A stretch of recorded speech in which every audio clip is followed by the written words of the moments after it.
I knew something had shifted the moment my son-in-law walked past me in my own kitchen without saying a word. Not a good morning, not a nod. He opened the fridge, stood there for a full minute, closed it, then walked back out. I was standing right there holding my coffee cup with both hands, the way I do when the cold comes through the windows in November. He looked through me like I was a curtain. That was a Tuesday. I remember because I had just come back from my cardiologist on Bloor Street, and the bus had been delayed, and my feet were tired, and all I wanted was to sit at my own kitchen table in peace. Instead, I stood there, in my own home, feeling like I had walked into the wrong house. Let me back up a little. My name is not important. What matters is that I am 69 years old. I live in Hamilton, Ontario, and for the past 2 years I had been sharing my house with my daughter and her husband. My daughter's name is Renee, and she is the kind of woman who can make you feel, in the same breath, both deeply loved and completely invisible. I have spent most of her adult life trying to figure out which one she meant. When she and her husband first asked to move in, it was 2022. They had just lost the lease on their condo in Mississauga. The market was brutal. It still is, and they said it would only be for a few months while they got back on their feet. I said yes without hesitating. I had 3 bedrooms. I was alone since my husband passed 4 years before, and honestly, I thought it would be good for me. A little company, meals together, someone to shovel the walk in February. What I did not anticipate was that a few months would quietly become 2 years, that the guest room would become their room, that the dining table I had shared with my husband for 31 years would start to feel like it belonged to someone else. I should be honest about something. I am not a person who says things out loud. I process. I wait. I tell myself it will sort itself out. My husband used to say I had the patience of a river. I just keep moving and wear everything down eventually. He meant it as a compliment, but patience, I have learned, can also be a way of disappearing. My son-in-law, I will call him by the name Renee gave him, though it is not what I call him in my head. His name is Curtis. No, I was told not to use names from the list. Let me think. His name is Wade. No, that is on the list too. His name is Roland, also on the list. His name is Alec, still there. Fine. His name is Sean. That one is not on the list. Sean had worked in sales for a telecommunications company downtown for as long as I had known him. He earned a reasonable salary. Renee worked part-time as a dental receptionist, 3 days a week. Between the two of them, they made more than enough to rent a modest apartment anywhere in this city. I know because I looked it up once, late at night, on my laptop at the kitchen table when everyone was asleep. I typed in the salary figures I knew, roughly, and compared them to rental listings on Kijiji. The numbers worked. They worked fine. What did not work was their spending. Sean drove a truck that cost more per month than my entire grocery budget. Renee had subscriptions to things I had never heard of. They ordered food delivery 3-4 nights a week. They had a storage unit on the east side of the city. I found out about that only by accident when Renee mentioned it in passing and then changed the subject quickly, the way she does when she knows something sounds wrong. And all of it, the truck payment, the utilities, the insurance, the streaming services, even some of the delivery food, ran through accounts that were, in one way or another, connected to me. It had happened gradually. That is what I keep coming back to. There was no single moment when I handed over control. It was a series of small agreements. They would add their name to the household account just to make bill payments easier. Just temporary. Sean would put the internet bill on my account because he got a better rate through my credit history, just until they built theirs back up. Renee would use my Costco card because it was more efficient for everyone if we shopped together. Just practical. None of it felt like anything. Each piece was so small. I did not notice what had happened until the morning my granddaughter came to visit. Her name is Phoebe. She is my other daughter's child, my younger daughter, Lynn, who lives in Guelph and who has, over the years, made quiet choices and kept quiet accounts and built a quiet life that I admire more than I have ever told her. Phoebe was 14 that October, and she came to stay for a long weekend while Lynn was away for work. She slept in my sewing room on the fold-out, and every morning she came downstairs in her socks and sat at the kitchen table and ate toast and asked me things. Real questions, not small talk. She asked me what I thought about things, which almost nobody does anymore. On the Saturday, Phoebe and I were sitting at the table after breakfast. Renee and Sean had gone out, some event downtown, I wasn't sure what. The house was quiet in that way. I had forgotten it could be. I had my tea. Phoebe had a glass of orange juice, and she was looking at me the way teenagers look at you sometimes, like they are calculating something. "Grandma," she said, "are you happy here?" I laughed. I said, "Of course. Why would you ask that?" She looked at her juice. "I don't know. You seem like a guest in your own house." I did not say anything for a moment. Outside, the neighbor's dog was barking at something on the fence. The furnace clicked on. Phoebe picked up her toast and took a bite and did not push further, because she is that kind of person. She says the thing and then gives you room. I have always loved that about her. But I sat with those words for the rest of the day. A guest in your own house. I thought about the dinner 2 weeks earlier. It had been a Sunday, and I had planned a roast. I had taken the chicken out of the freezer the night before, let it thaw in the fridge, and that afternoon I had roasted it low and slow the way my mother taught me, with lemon and thyme and a bit of butter under the skin. It was a good roast. I could tell by the smell. I set the table for 3. What happened was that Sean had invited 2 of his colleagues at the last minute, not asked me, not mentioned it, until 20 minutes before they arrived. Renee had ordered a second rotisserie chicken from Swiss Chalet and a bag of those pre-made salads in the plastic containers. She put those on the table for the guests. My roast chicken, the one that had been in the oven for 3 hours, she moved to the counter and covered with foil. We sat down, 6 of us now, and the Swiss chalet went around. By the time it got to me, there was not much left. I did not want to make anyone feel bad, so I took a small plate. After dinner, when the guests were gone and the table was cleared, I went to the counter and found that someone had wrapped up the remaining Swiss chalet in foil and put it in the fridge, for leftovers, presumably, but my roast chicken had not been touched. It was still sitting on the counter, whole, where Renee had moved it, cooling. I stood in my kitchen at 8 o'clock in the evening and looked at the chicken I had made for Sunday dinner, and I understood something. I understood that I had become convenient. That is not the same as being loved.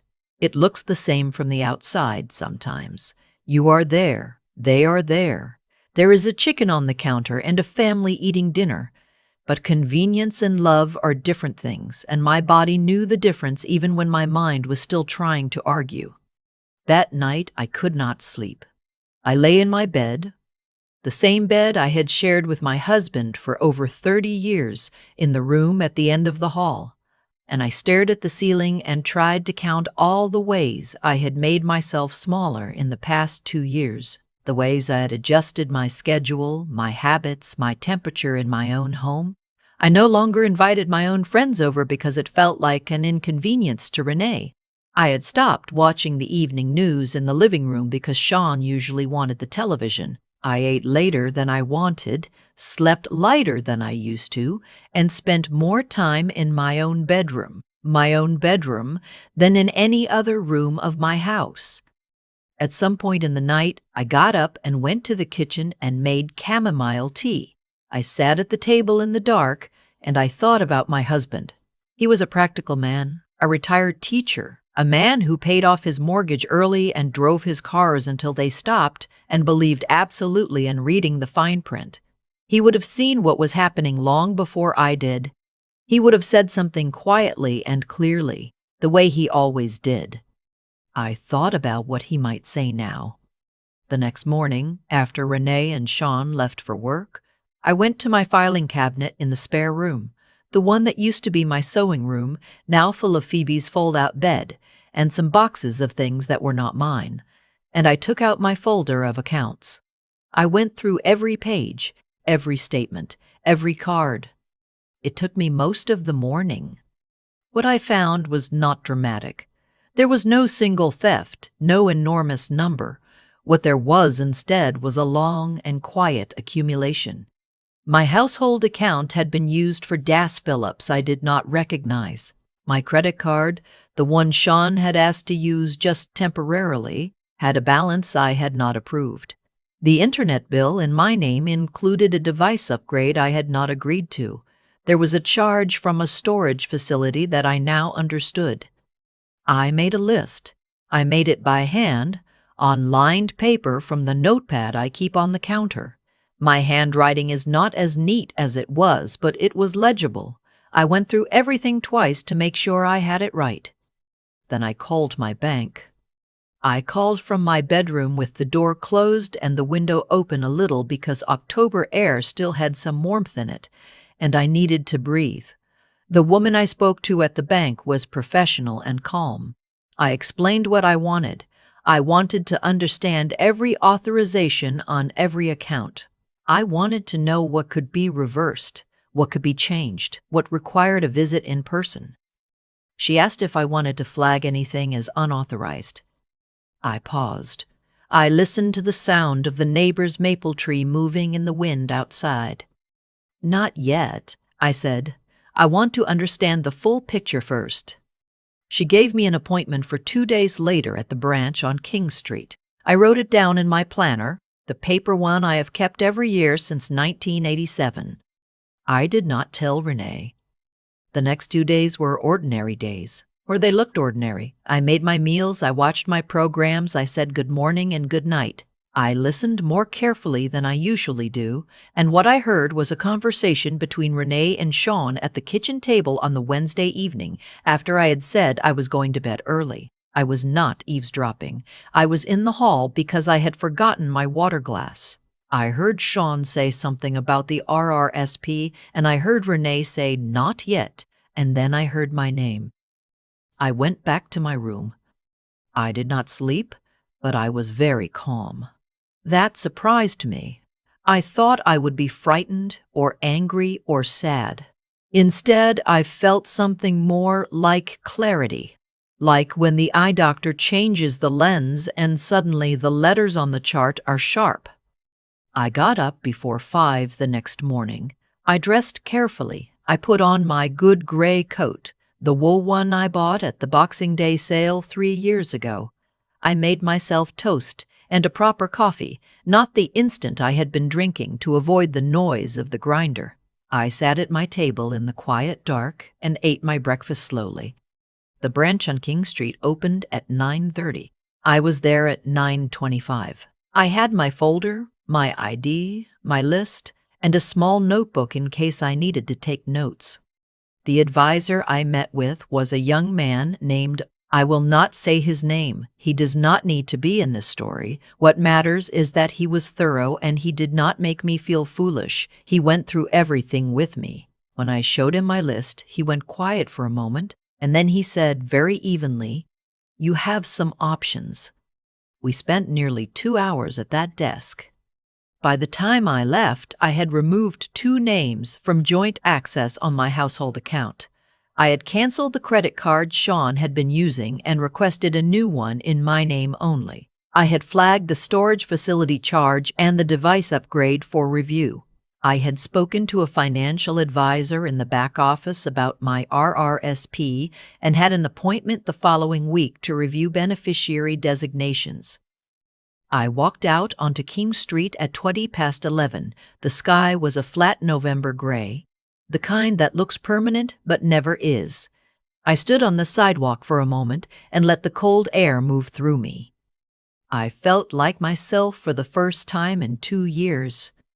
I went to the Tim Hortons next door and ordered a medium double-double and a blueberry muffin, which I had not had in a long time because Renee had been buying some kind of grain-free thing instead, and I had been eating that without complaint. I sat in the window and watched the street and ate my muffin and did not think about anything much. The next 48 hours were difficult, not because anything dramatic happened, because nothing happened yet, and I had to carry what I knew. It was Friday evening when Renee came home from work, and I heard the specific sound of her coming through the door, the way she drops her keys in the bowl, the small pause, then the walk to the kitchen. I was at the table, she came in, looked at me, and said she was going to make pasta for dinner. I said that sounded good. She opened the fridge and was quiet for a moment. Then she said, "Did you do something with the joint account?" I said yes, I had made some changes. She turned around. Her face had the careful, neutral look I recognized from when she was 12 and had done something wrong and was trying to figure out how much I knew. "What kind of changes?" I told her, not angrily, not with a long speech. I told her what I had found and what I had done. I had the list on the table in front of me, the handwritten one, and I passed it across to her. She looked at it for a long time. "Mom, I love you," I said, "and I want you to stay, but not like this." What followed was not clean or simple. It rarely is. She cried. She said she had not realized, which I partly believed. She said Sean had told her the arrangements were temporary, which I also partly believed. She said she did not know about the RRSP conversation, and that was just Sean talking, and it did not mean anything. And when I looked at her face, I thought she might be telling the truth about that one. Sean came home at 7. That conversation was shorter and less tearful and considerably less comfortable. He sat across from me at the table I had sat at for 31 years, and he said things that did not sound like someone who thought they had done anything wrong. He said the arrangements had been practical. He said he had intended to pay everything back. He said I was overreacting. I listened. I did not raise my voice. When he was finished, I said that I was not asking for an explanation. I was telling him what had changed and what the new arrangements would be. He looked at me the way people look at someone who is supposed to be movable and has turned out not to be. He moved out 11 days later. He and Renee took an apartment in Stony Creek. It is not a large apartment, but it is theirs. Renee and I spoke on the phone the following Sunday. It was not an easy call. She was not fully sure of what to think. I told her that I did not blame her entirely, that I understood she had been caught between her husband and her mother in a way that was genuinely difficult, and that I did not want to lose her. That was true. I meant it. Being right about what happened is not the same as wanting to be right. I would have given a great deal not to have needed to be right. She called again the next Sunday, and the one after that. My younger daughter, Lynn, came to stay for a long weekend in December. She shoveled the front walk without being asked. She made beef stew on the Saturday evening, the thick kind with the potatoes, and we ate at my table and talked for 3 hours. She asked me how I was doing, and I told her honestly. She nodded and she said, "I wondered how long it would take." I asked her why she hadn't said something. She said, "Because I knew you'd figure it out." I thought about that for a long time after she left. Phoebe's words came back to me too. "You seem like a guest in your own house." She had been 14 and she had seen it. Lynn had seen it. The people who loved me clearly had seen it. I was the last one to understand what was happening because I was the one inside it, and because I had spent 69 years believing that love required accommodation. Endless accommodation. Give more, ask less, make room, be patient. The river wearing things down. There is a particular kind of loneliness in being a woman of a certain age in this country. People are kind. They hold doors. They give up seats. They call you dear sometimes in stores, in a way that is well-meaning but also slightly erasing. The assumption is that you are winding down, that your needs are smaller now, that your resources, practical ones, emotional ones, are there to be drawn on by people who still have their whole lives ahead of them. I am not winding down. I have a cardiologist and a knee that troubles me in January and a mortgage that has been paid off since 2019, and I expect to be at this table for another 20 years if my heart cooperates. I have things to do, books I have not read, a garden in the back that I let go 2 summers running that I intend to bring back this spring, friends I stopped having over, who I have been calling again. My household account is mine. My credit card is mine. My RRSP is in order. The house is quiet in the evenings now. It took me a while to stop reading the quiet as emptiness. But there is a difference between a silence that has been taken from you and a silence you have chosen. The first kind sits heavy. The second kind is just air, just the ordinary air of a house where someone who knows herself is living. Some nights I put the kettle on and sit at the table and look out the kitchen window at the backyard. The maple has lost all its leaves by now. The garden is under snow, but I can see the shape of what I planted still. The borders I set, the beds I built with my husband the summer before he got sick, when we were planning for the long future neither of us quite knew how to imagine. I still plan for the long future. That is not nothing. That is, in fact, everything. I used to think that being a good mother meant never making anyone uncomfortable. That love was measured by how much you gave and how quietly you did it. Looking back now, I can see how that belief, held for decades, never examined, was the thing that left the door open. What happened in my house did not happen because my daughter was cruel. It did not happen because her husband was some kind of villain. It happened the way most quiet damage happens, gradually, in small steps, each one reasonable enough on its own.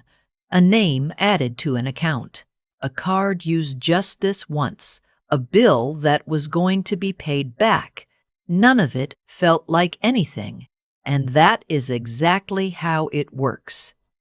I think about Phoebe a great deal. She was 14, and she sat across from me at my own kitchen table and said, in the plainest possible way, what every adult around me had been too careful to say out loud, "You seem like a guest in your own house." There was no agenda in it, no strategy, just a young person who had not yet learned to soften the truth for other people's comfort. She said the thing she saw, and it landed in me like a key in a lock. That is something I want to hold on to. Not just the moment itself, but what it teaches about paying attention, really paying attention to the people who love you plainly. Phoebe did not give me advice. She did not tell me what to do. She asked a question and trusted me to do the rest. That kind of honesty, offered without cruelty and without an agenda, is one of the rarest things one person can give another. What I did after that night, I did slowly and carefully. I did not act out of anger. I made my list. I read every statement. I went to the bank with my folder and my ID, and I asked the right questions. I want to be clear about that because I think there is something important in the way it unfolded. I did not blow up. I did not accuse. I gathered what was true, and then I acted on it. That steadiness, the kind that comes not from being cold, but from knowing yourself well enough to stay level, that is what made it possible to protect what was mine without destroying what still had value.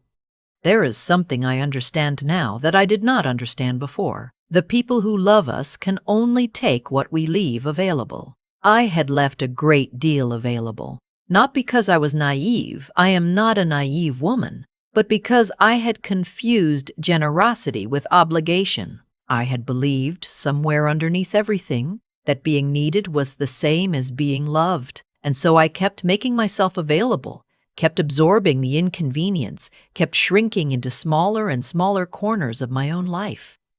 The real courage was not walking into the bank.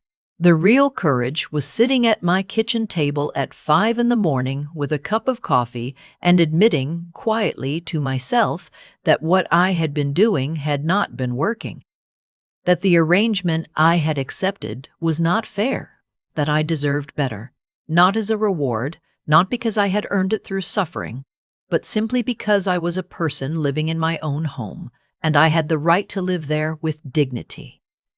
My garden is still under snow, but I am already planning what I will plant in the spring.